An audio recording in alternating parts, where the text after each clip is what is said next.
The courtroom in Louisiana was thick with silence when Jasmine Crockett stepped inside, her heels clicking against the cold marble floor like a metronome, counting down to something explosive.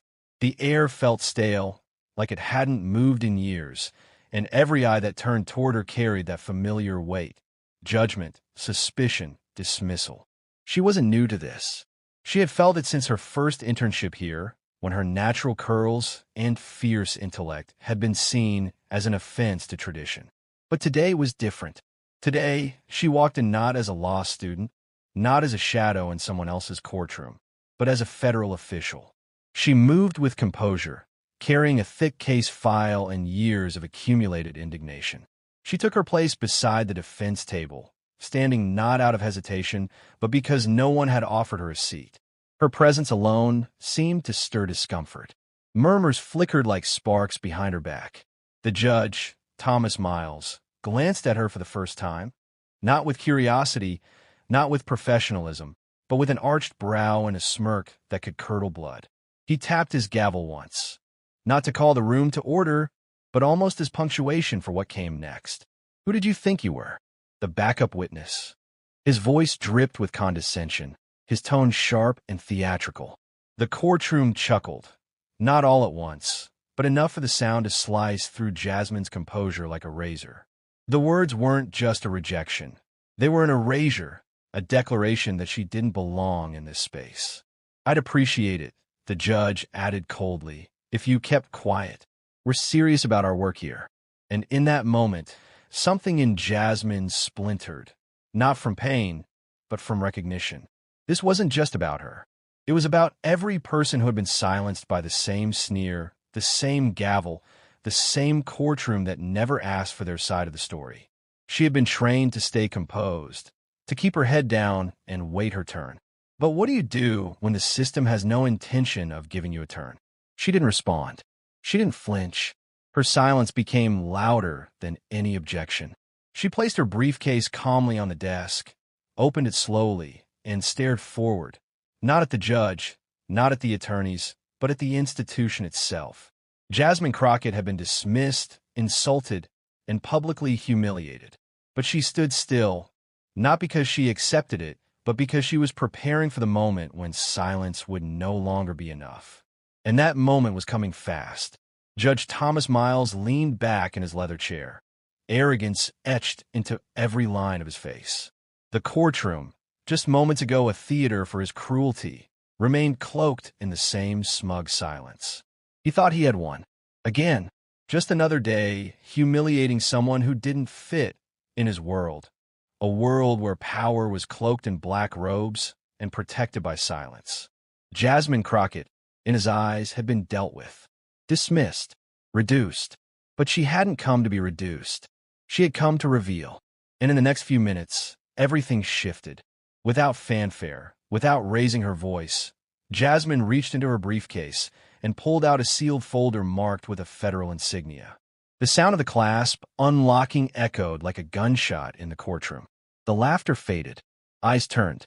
Unease settled in the air. She placed the first document on the stand, a detailed transfer log showing money flowing into unauthorized court accounts. Then came the emails, direct and damning, between Judge Miles and defense attorneys, coordinating outcomes like chess players with no regard for the pawns beneath them. Finally, the thickest file of all, dozens of cases spanning over a decade, each verdict signed by the same name, Thomas Miles. The courtroom was frozen. Jasmine spoke with calm, precise clarity. "These are not allegations. These are facts. This is not theater. This is justice." The judge's face began to change, not immediately, but with the slow unraveling of a man who realized the power he thought he controlled was slipping through his fingers.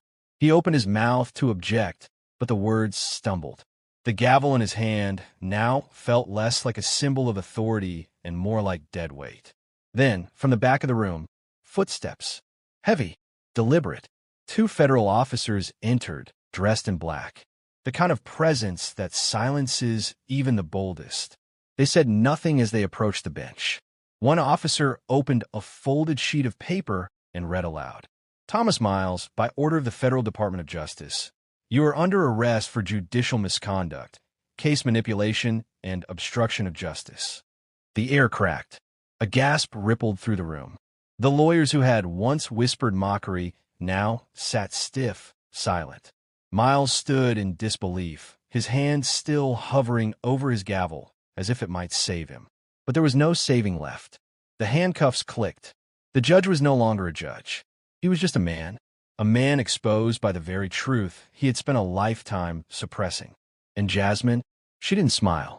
She didn't gloat. She simply stepped aside and watched justice, not the courtroom kind, but the real kind, finally walk in 7 minutes. She turned mockery into a moment that shook an empire. And it was only the beginning. The courthouse hadn't changed. Not the chipped gray bricks that lined the outer wall, not the cracked marble floor inside the grand hallway. Not even the smell, a sterile, suffocating blend of old wood, dry paper, and something deeper, something colder. It was the scent of a system that refused to evolve, that clung to the past like it was gospel. Jasmine Crockett stood at the threshold of that building, her heels still on the concrete steps, her breath sharp and steady. This place had once made her feel small, forgettable, invisible. But not today. Today, she stepped through those doors not as a law student, not as a dreamer, not as the girl with the too bold hair and too proud eyes who didn't fit their mold, but as a federal official. Deputy Legal Advisor for the Vice President's office. She wore that title not like a badge of honor, but like armor. Yet as she passed through the security gate, the ghosts returned. The security guard looked at her the same way they always had. Brows slightly furrowed, gaze just a little too long, as if trying to decode what kind of trouble she might bring. The same man who once asked if she was lost now squinted at her ID badge. "Are you a relative of the defendant?" he asked. The question hit her like a slap, but she didn't blink. She simply held her badge higher. Power doesn't always have to shout. Sometimes it just stands still. He didn't apologize. He never would. Instead, he stepped aside with a grunt, not out of respect, but out of protocol. Jasmine walked past him, not looking back, but feeling every ounce of weight in the silence behind her. It was a silence filled with everything unspoken. "You don't belong here. You're lucky to be let in. Don't think your title changes what we see." She had heard those words all her life, if not aloud, then in the way people looked at her. At her hair, at her skin, at her voice when she spoke too clearly, too confidently. She had been underestimated by the very system that was supposed to uplift people like her. And this courthouse, it was where that injustice had been dressed in robes and gavels and procedure. The hallway stretched before her like a tunnel through time.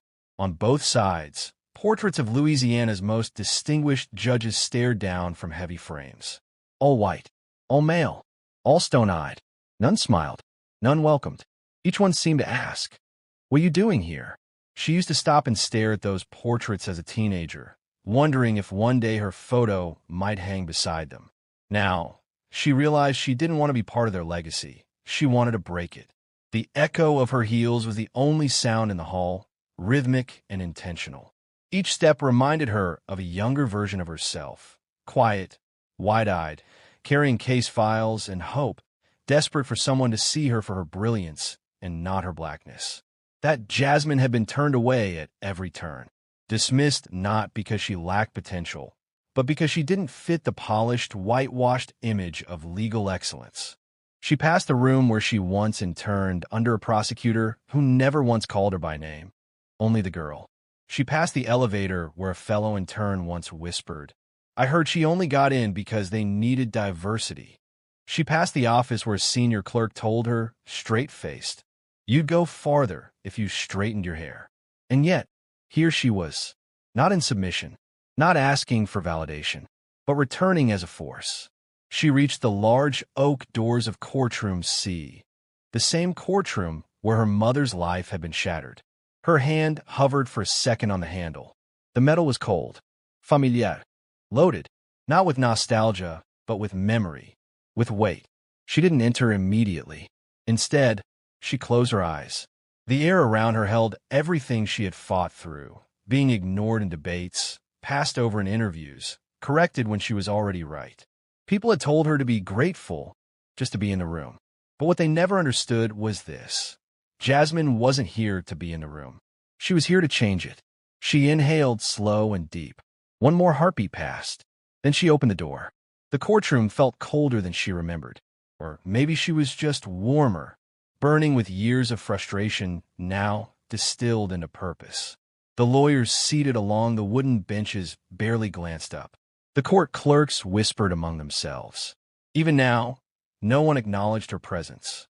But Jasmine didn't need acknowledgement. She wasn't here to be seen. She was here to make them look. As she walked toward the front of the room, she could feel it. Not fear, but resistance. The walls didn't want her here. The system didn't want her here. But the truth was, they needed her. Because she carried something no one else in that room had. Not just evidence, not just authority, but the unshakable will of someone who had been rejected by this place and had come back not for revenge, but for reckoning. And today, reckoning was exactly what she brought. Jasmine stood still in the corridor of the courthouse, but her mind was no longer in the present. The weight of marble and silence around her began to blur, like the edges of an old photograph slowly fading into memory. She wasn't the deputy legal advisor to the vice president anymore. Not in this moment. She was 17 again, a girl in a simple blouse, standing outside Courtroom C, staring through the frosted glass window, watching her mother be sentenced for something she hadn't done. That memory never left her. Not for a single day. Her mother had been a teacher, respected, beloved, firm yet kind. A woman of principle who believed in books, discipline, and truth. She taught Jasmine to speak clearly, to walk with her head high, to never lie, even when it hurt. She wore her hair natural, proudly, and dressed simply. She had never missed a day of work. But then one day, her life crumbled over a clerical mistake in the school's financial office. A mistake she didn't make, couldn't prove, and wasn't allowed to explain. And the man who made sure she never got the chance was Judge Thomas Miles. Jasmine could still hear the gavel. She had been standing just outside the courtroom doors that day because they wouldn't let her in. Minors aren't allowed in federal proceedings. The bailiff had barked, his tone more annoyed than apologetic. But she remembered peeking through the glass anyway. She remembered seeing her mother's shoulders slumped forward, not in guilt, but in disbelief. Jasmine remembered how her mother refused to cry until the sentence was spoken, and then she didn't stop crying for days. Judge Miles had barely looked up during the verdict. His voice was flat, almost bored. Guilty, 1 year probation, permanent revocation of teaching license. Just like that. No deliberation, no real defense, no one to listen, no one who cared. Jasmine had pressed her forehead against the glass that day, the cold biting into her skin. Her fists clenched at her sides. She hadn't understood the law then, but she understood injustice. Her mother had walked out of the courtroom like someone twice her age. Not defeated, just hollow, like something had been stolen from inside her and never returned. She held Jasmine's hand tightly, but her eyes never met hers. Not that day, not for many days after. Jasmine remembered asking her once, quietly, hesitantly, "Why didn't you fight harder?" Her mother had only shaken her head. "Because no one listens to women like me in rooms like that." That sentence had etched itself into Jasmine's bones. It wasn't just her mother's sentencing that haunted her. It was the silence, the indifference, the way the system had moved on, unaffected, untouched by what it had done. No one had been fired. No news outlet had reported it. No lawyer had appealed. It was a small case, they said, a minor infraction, just a procedural formality. But to Jasmine, it had been a life stolen in the space of 5 minutes.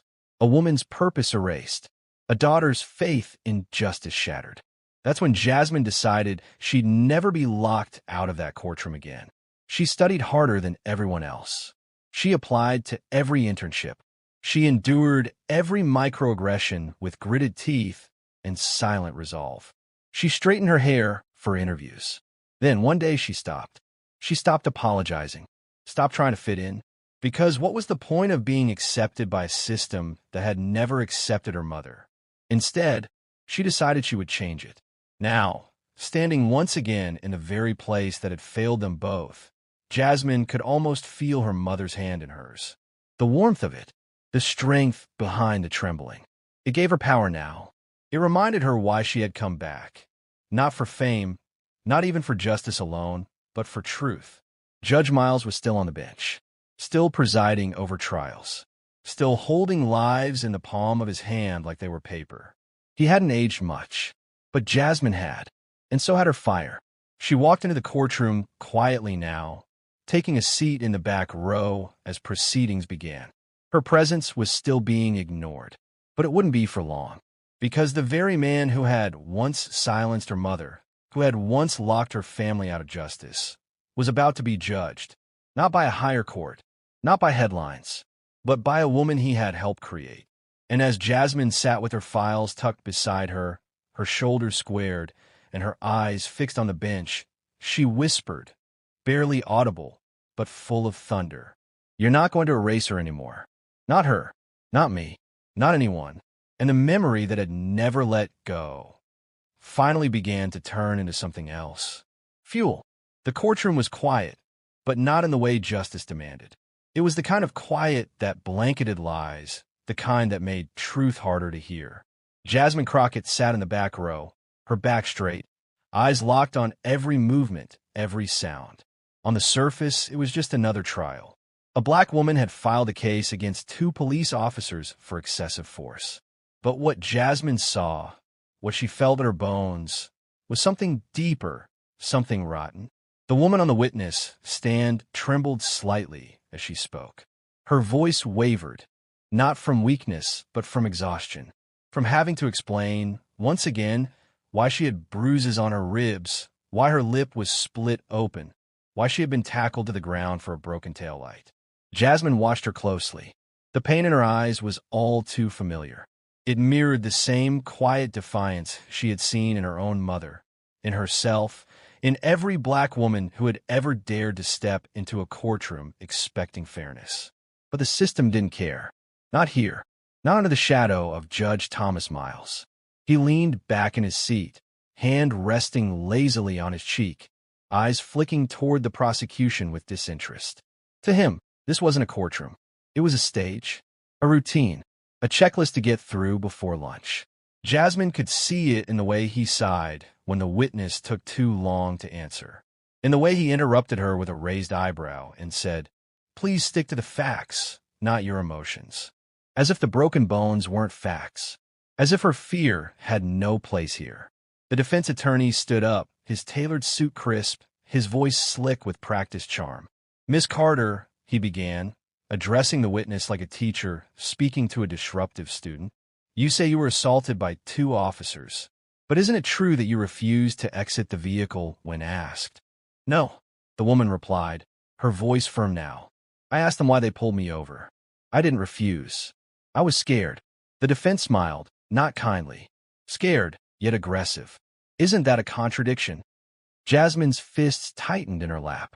She could feel the courtroom turning, not because the facts had shifted, but because the game was in motion. The subtle bending of language, the manipulation of context, the painting of fear as defiance, of survival as aggression. She had seen it all before. The law was being used not to protect, but to dismantle.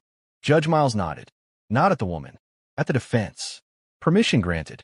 Let's not waste time on drama," he said, waving his hand. Drama. That's what he called her fear. Her body slammed on asphalt. Her life nearly taken. Jasmine's jaw clenched. Her fingers found the pen in her notebook and began to move, line after line. She wasn't just documenting testimony. She was recording the failure. Every deflection, every microaggression, every instance where truth was dismissed because it didn't fit the script. And the script was clear. This case was not meant to be won. The prosecution, a timid young attorney from the public defender's office, tried to push back. "Your Honor, we have video evidence of the incident." Judge Miles cut him off. "We've already reviewed the footage. It's inconclusive. Move on." Inconclusive. That was the word they used when they didn't want to believe what they were seeing. Jasmine had reviewed the video herself, frame by frame. The moment the officer grabbed the woman by the collar, the slap, the shove against the car. It was there, undeniable. But in this courtroom, denial had its own seat at the table, and it wore a robe. A soft chuckle rippled through the rows of defense attorneys. It wasn't loud, but Jasmine heard it. She turned slightly and met the eyes of one of them. He looked away quickly, like a child caught misbehaving. But that didn't stop the whispering, the smirks, the quiet disrespect humming beneath the surface of legal decorum. To them, this wasn't about justice. It was about winning. Reputation. Control. She watched the jury. 12 blank faces. Some leaned back in their chairs. Some glanced toward the clock. Jasmine scanned each one, searching for outrage, for empathy. But all she saw was detachment. The woman on the stand looked around too. Her shoulders began to sag. The weight was setting in. She knew this feeling. Jasmine did too. The moment when you realize no one in the room is truly listening. That the truth doesn't matter unless it's convenient. Unless it serves power. The witness's voice cracked. I thought if I came here and told the truth, someone would care. Silence. Judge Miles didn't flinch. Your testimony is noted. Next witness. Just like that. Dismissed. Jasmine inhaled deeply, letting the anger settle inside her chest like fire beneath stone. She had seen enough. The game wasn't even being played fairly. It had been decided before the pieces were placed on the board. She rose silently from her seat. Her hand rested on the briefcase beside her, inside which was the evidence the court had refused to admit. The classified documents, the payment logs, the email correspondence between the defense and Judge Miles. All of it. The moment wasn't right yet, but it was coming, because Jasmine hadn't come just to watch. She had come to witness and then to strike. And what she had just witnessed was not justice. It was a performance. And Jasmine Crockett had every intention of pulling back the curtain. Jasmine sat in her hotel room that night, a dim lamp casting golden shadows across the carpet as she pulled out the court transcripts, police reports, and internal memos. One by one, she laid them across the bed like puzzle pieces, each one a small voice whispering truths the courtroom refused to hear. And as she began to connect them, something chilling came into focus. This wasn't just an isolated injustice. It was a pattern, precise, deliberate, and disturbingly consistent. Case after case, she noticed the same names. Judge Thomas Miles, Defense Attorney Alan Wexler, Officer Darrell Kinsey. Reports dismissed, testimonies interrupted, and, most importantly, evidence never admitted. Jasmine traced the cases with her pen, drawing thin red lines that formed a spiderweb of corruption stretching over 15 years. Each victim had a different name, a different story, but the outcome was the same: silence. She found the case of a young black father who was accused of resisting arrest during a routine traffic stop. The body cam footage was never shown in court. The officer said he lunged at him. The father said he raised his hands. Miles called the officer's testimony compelling and sentenced the man to 18 months. His daughter had written a letter begging the court for mercy. It was never read into record. Then there was the case of a Latina nurse who blew the whistle on workplace discrimination. Her employer retaliated with a lawsuit claiming negligence. Judge Miles dismissed her counterclaim before she could present her emails. Jasmine stared at the name of the law firm involved, the same one funding Miles's campaign donations for nearly a decade. Each file felt like a confession, muted and forgotten. The weight of it all crashed into her like a wave. She leaned back, the breath stolen from her lungs. This wasn't just systemic neglect. It was intentional orchestration. Jasmine had always known the system was flawed, but now she saw that some people were working to keep it that way. She looked at the calendar. 5 days until the trial reconvened. 5 days to do what no one had done in over a decade: expose the man behind the mask of justice. And the only thing scarier than the corruption she was uncovering was the ease with which it had been hidden. Because no one looked, no one cared, or worse, no one dared. Jasmine opened a folder marked confidential. Inside was a sealed subpoena request she had pushed through 2 weeks prior, one that gave her access to internal communication between Miles's office and the district attorney. She sliced the seal open and began to read. It was all there. Jokes about cleaning up inconvenient testimonies. strategies to reassign cases with explosive optics. Even one email from Miles himself. No need to pursue if it's just another emotional complaint. Jasmine's skin prickled. Her hand trembled slightly, not from fear, but fury. These weren't private thoughts. These were directives. The silence in the courtroom wasn't passive. It was policy. And suddenly, it wasn't just about justice anymore. It was about exposing a machine that had consumed too many lives and hidden behind the badge of law. Morning light cut through the blinds as Jasmine stood before the mirror, tying her hair back with slow precision. Her eyes stared back at her, tired but resolute. Today, she would no longer observe. Today, she would act. She arrived at the courthouse earlier than usual, slipping through the metal detectors with the calm of someone who had already decided the cost of her choices. Her briefcase was heavier today, not just with documents, but with consequence. Because what she carried inside it had the power to collapse careers, to bring a judge to his knees, to make the system feel its own weight. Jasmine entered the courtroom like a whisper, quiet, invisible, just as they preferred her to be. But that wouldn't last. The trial resumed. The defense was mid-argument, picking apart the victim's emotional state, again when Jasmine stood. No warning, no permission, just a slow, purposeful rise from the gallery bench. Every head turned. "Objection," snapped the defense attorney. "This witness has no right to speak." But Jasmine didn't look at him. She looked straight at Judge Miles. And this time, she didn't blink. "Your Honor," she said, her voice even, but commanding, "I am invoking federal oversight authority under Article 7 to 43 of the Internal Legal Affairs Act." A murmur swept through the room. Judge Miles's eyes narrowed. "You're not listed as part of this proceeding." "I wasn't," Jasmine replied. "But I am now." She stepped forward and placed a file on the prosecution table. Thick, stamped, labeled "Evidence Suppressed." She turned to the courtroom.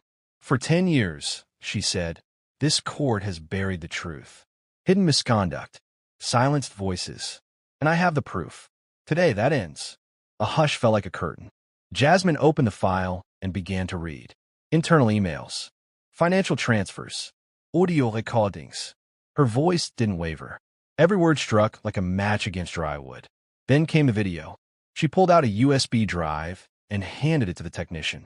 Seconds later, the courtroom screen flickered to life. Grainy footage, a dark alley, the woman, sobbing, bloodied, the officers, laughing. The jury gasped. Jasmine turned again to Judge Miles. "This is the video your court said didn't exist. And here's the officer's statement, time-stamped before the incident. Your Honor, this isn't just negligence. It's complicity." For a long time, no one spoke. And then, Judge Miles reached for his gavel. But Jasmine beat him to it. "No," she said. "You don't get to silence the truth this time." There was something different now. A shift in the atmosphere so profound, it was almost physical. The attorneys sat frozen. The jury no longer looked detached. And for the first time since Jasmine entered that courtroom, the silence wasn't oppressive. It was reverent. Jasmine walked slowly to the witness stand. Her heels echoed like hammers against marble. No one stopped her, not even Judge Miles. His lips were pale. His hands twitched, but the gavel remained untouched.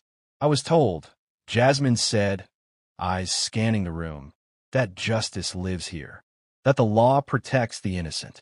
But all I've seen is a room built to protect its own power. Today, that power is ending." She placed 3 more files on the table. 32 cases, all signed by Judge Miles, all with suppressed evidence, all affecting people who couldn't afford to fight back. And now, she turned to face him, "We fight back for them." A single clap rang out from the back row. Then another, and another. Within seconds, the room erupted, not in chaos, but in awakening. People stood, lawyers, observers, victims from past cases who had quietly come to watch. One man shouted, "She's telling the truth. Miles destroyed my brother's life." Judge Miles stood abruptly, gavel raised. "Sit down," he bellowed. But no one sat. Jasmine stepped forward, calm as ever. "You can strike the gavel," she said softly, "but you can't strike out the truth." And at that moment, Two federal agents walked through the doors, slow, steady, certain. They approached Jasmine, then turned to Judge Miles. And when they pulled out the warrant, the entire courtroom held its breath. Jasmine didn't move. She didn't need to. Justice had finally stood up. The courtroom had never felt so still. It was the kind of silence that didn't demand attention. It commanded it.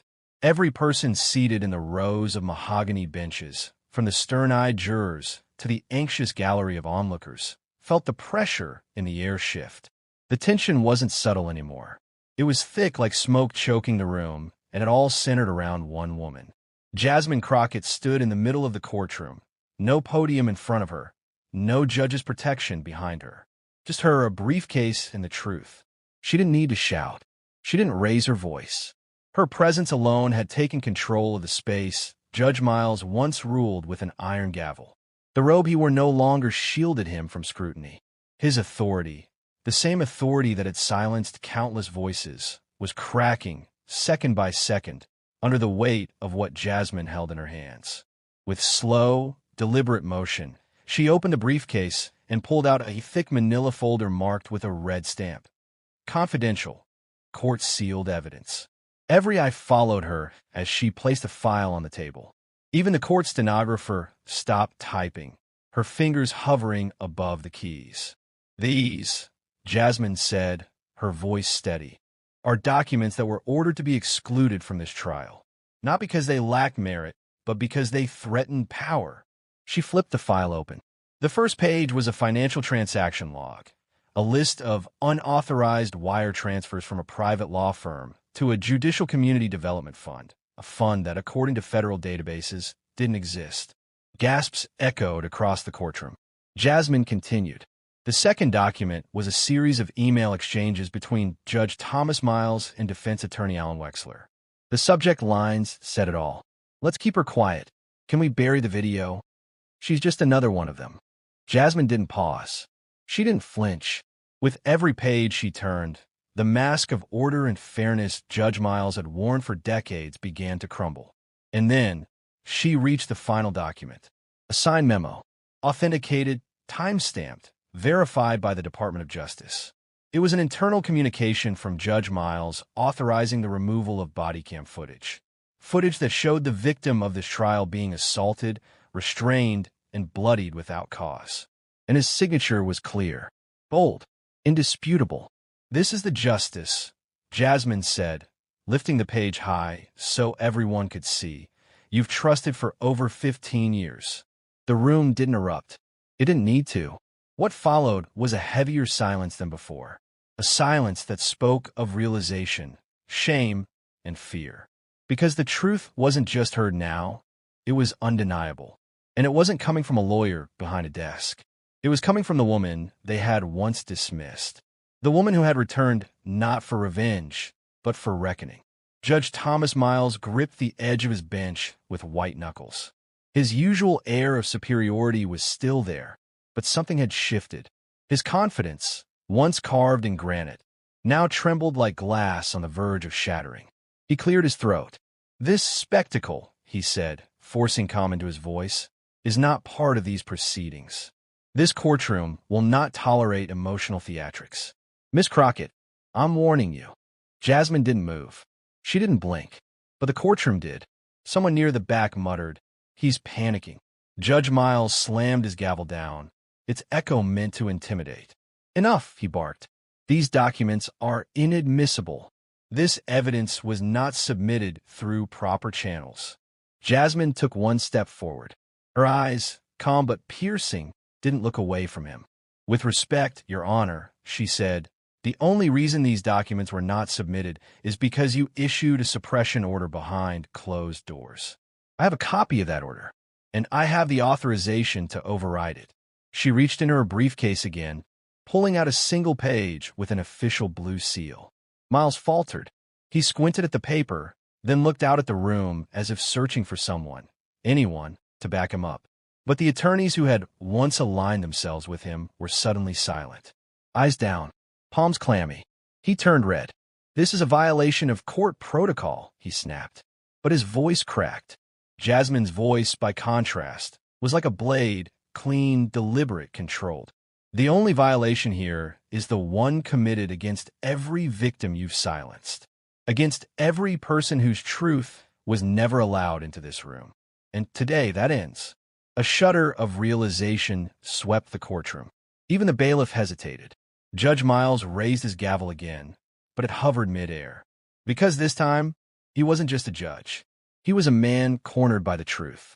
The silence after Jasmine's words was louder than any outburst. And then it began. A single woman stood from the gallery, elderly, her hands trembling, but her eyes steady. "That man," she said, pointing at Judge Miles, "sent my son to prison for 10 years. Without hearing a word of his defense." Gasps followed. Then came another voice. A young man in a business suit stood. "My brother, too.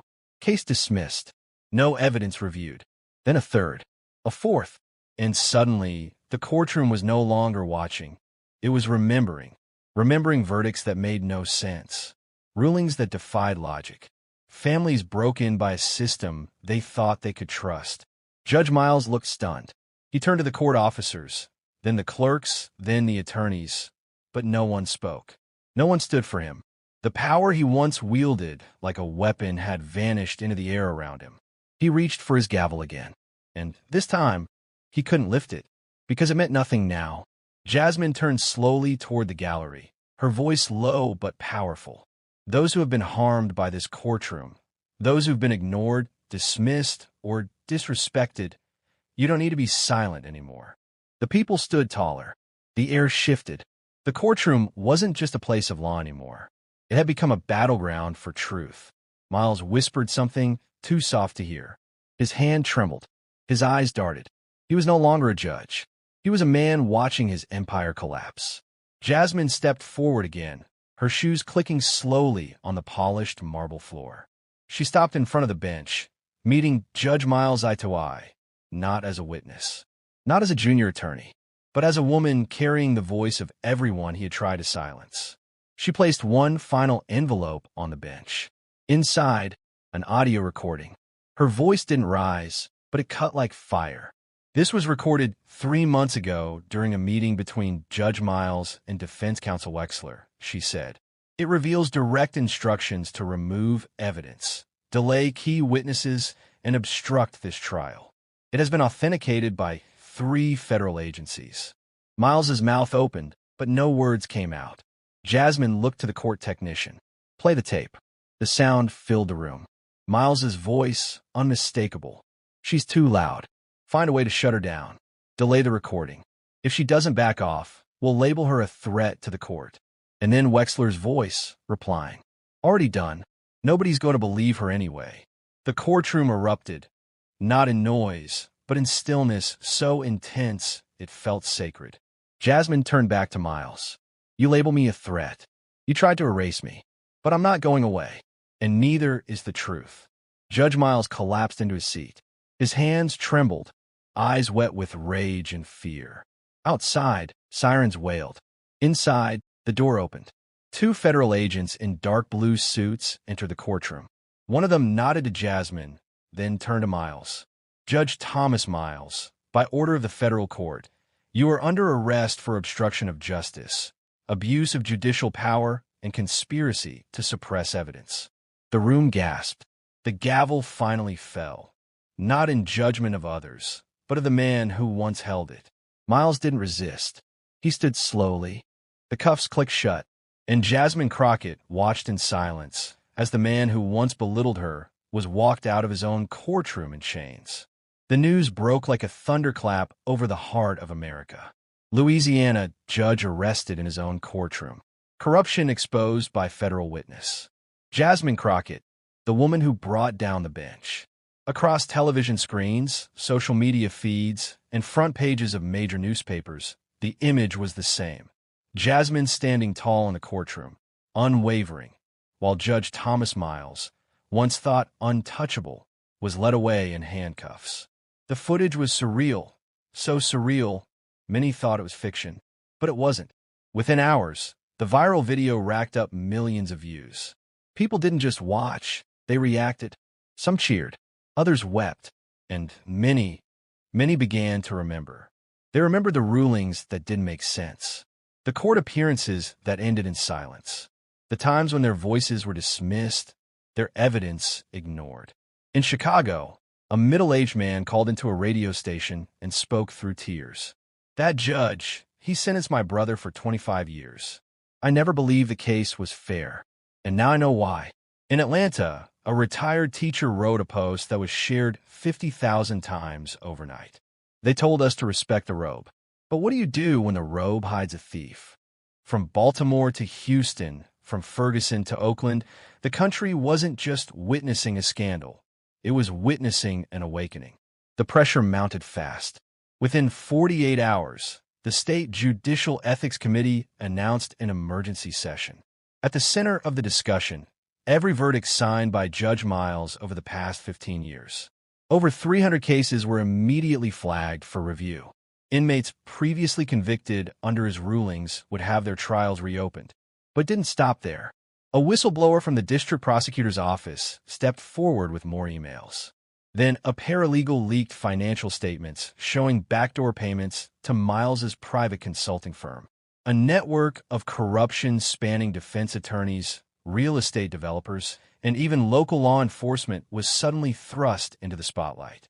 Investigative reporters worked overnight. What they uncovered was staggering: manipulated court schedules, missing evidence logs, and a list of sealed cases that had never seen the light of day. In a nationally televised segment, a renowned journalist said, "This isn't just about one judge. It's about a system that allowed this judge to operate without accountability." Until now, and at the center of it all, Jasmine said nothing to the press. She didn't post on social media. She didn't grant interviews, because she didn't need to. Her actions had already done what years of protests, petitions, and reports could not: force the system to finally look in the mirror. And for the first time in a very long time, it blinked. 2 months later, the lecture hall of Louisiana State Law School was filled to capacity. The same walls that once echoed with silent judgment when Jasmine Crockett was just a young applicant now stood quiet with anticipation. Professors lined the back of the room. Law students, diverse, curious, restless, filled every seat. Some sat on the steps, others stood by the door, phones in hand, ready to capture the moment. Jasmine didn't enter with applause. There was no grand music, just the sound of her footsteps and the weight of history walking beside her. She stood behind the podium, the very space she was once told she didn't belong near, and looked into the eyes of students who had only known her name from headlines. But Jasmine wasn't here as a hero. She wasn't here for validation. She was here because they needed to know what it really took to change something. "I was 17 when I stood outside a courtroom, watching my mother be sentenced for a mistake she never made," she began, voice calm, eyes steady. "That's when I realized justice isn't a place. It's a decision." The room was silent. She spoke not like a guest, but like someone passing down a truth carved from pain. She talked about the times she'd been turned away for the way she looked, the times judges dismissed her without even hearing her speak. She shared the moments she almost gave up, not because she wasn't strong, but because the system had been built to wear people like her down until silence felt like the only option. But silence, she said, is how injustice survives, and standing up is how we end it. She paused, letting the words settle. Don't wait for the system to tell you you're allowed to speak. Don't wait for someone to give you permission to fight for what's right. You are the permission. Students stared at her wide-eyed. Some had tears in their eyes. Others clenched their fists in quiet solidarity. "You're not just law students," Jasmine continued. "You're future judges, prosecutors, defenders. You'll hold power in your hands. And when that day comes, ask yourselves, will I be the one who protects this system, or the one who transforms it?" When she finished, there was no loud applause. There was something better. The entire room stood, not because they were told to, not because she asked, but because something inside them had shifted. Jasmine stepped off the podium, quietly. Her walk wasn't heavy. It was light, purposeful. And as she passed through the doors, one student whispered to another, "She didn't just change the courtroom. She changed what justice looks like."